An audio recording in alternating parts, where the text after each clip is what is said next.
ಗೆದ್ದೇ ಗೆಲ್ತೀವಿ, 100ಕ್ಕೆ 100 ಗೆಲ್ತೀವಿ. 3 ಕ್ಷೇತ್ರಗಳನ್ನ ಗೆಲ್ತೀವಿ.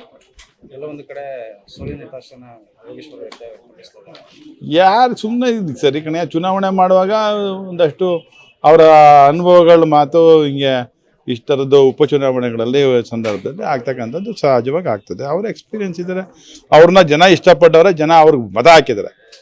ಡೆಫಿನೆಟಾಗಿ ಗೆದ್ದೇ ಗೆಲ್ತಾರೆ. BJPಯವರು JDSನವರೇ ಹೇಳ್ತಾರಪ್ಪ, ನಾವು ಕಾಂಗ್ರೆಸ್ನವ್ರು ಹೇಳ್ತಾ ಇಲ್ಲ. BJPಯವರು JDSನವರು ಉಪಚುನಾವಣೆ ಆದಮೇಲೆ ಸರ್ಕಾರ ಬಿದ್ದೋಯ್ತದೆ ಅಂತ ಹೇಳ್ತಾ ಇರೋರು JDSನವರು ಮತ್ತು BJPಯವರು. ಒಬ್ರಿಗೆ ಸರ್ಕಾರ ಬೀಳ್ಸೋ ಅಭ್ಯಾಸ ಅದೇ, ಒಬ್ರಿಗೆ ಸರ್ಕಾರ ಬೀಳ್ಸೋಕ್ಕೆ ಪ್ರಯತ್ನ ಮಾಡೋ ಅಭ್ಯಾಸ ಅದೇ. ಅವ್ರಿಬ್ಬರನ್ನ ಕೇಳಬೇಕು. ನನ್ನಂತೂ ಕೊಟ್ಟಿಲ್ಲ. ನಮ್ಮ ಶಾಸಕರನ್ನ ಒಬ್ಬರು ಯಾರು ಕೊಂಡ್ಕೊಳ್ಳೋಕ್ಕಾಗಲ್ಲ. ಇದ್ರ ಬಗ್ಗೆ ರವಿಯವರು ಕೂಡ ಒಂದು ಆರೋಪ ಮಾಡಿದ್ರು. ಕೊಂಡ್ಕೊಳ್ಳೋಕ್ಕಾಯ್ತಾ? ಕೊಂಡ್ಕೊಳ್ಳೋಕ್ಕಾಯ್ತಾ ಹೇಳು? ಆಗಲ್ಲ. 136 ಶಾಸಕರು ಭದ್ರವಾಗಿದ್ದೇವೆ, ಭದ್ರಕೋಟೆ. ಯಾರು ಹೇಳಿದವರು? ಅವ್ರು ಹೇಳಿದಾರ?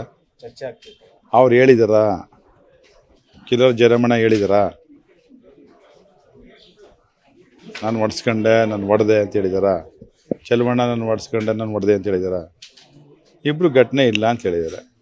ಅಪ್ರಸ್ತುತ ಈಗ JDS ಶಾಸಕ ಸುರೇಶ್ ಗೌಡರು ಕೂಡ ಸಚಿವರಿಗೆ ರಕ್ಷಣೆ ಇಲ್ಲ, ಈ ರೀತಿ ನಡೆದಿದೆ, ಕ್ರಮ ಕೈಗೊಳ್ಳಬೇಕು ಅನ್ನೋ ಆಗ್ರಹವನ್ನು ಕೂಡ ವ್ಯಕ್ತಪಡಿಸಿದ್ದಾರೆ. ತುಂಬ ಥ್ಯಾಂಕ್ಸ್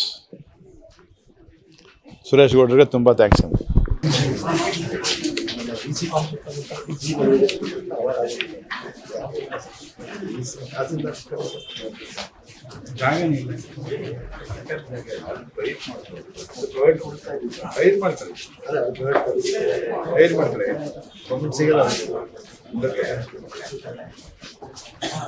ಅಲ್ಲೊಂದು ಫಾರೆಸ್ಟ್ ಇದೆ 5-6 ಕಿಲೋಮೀಟರ್.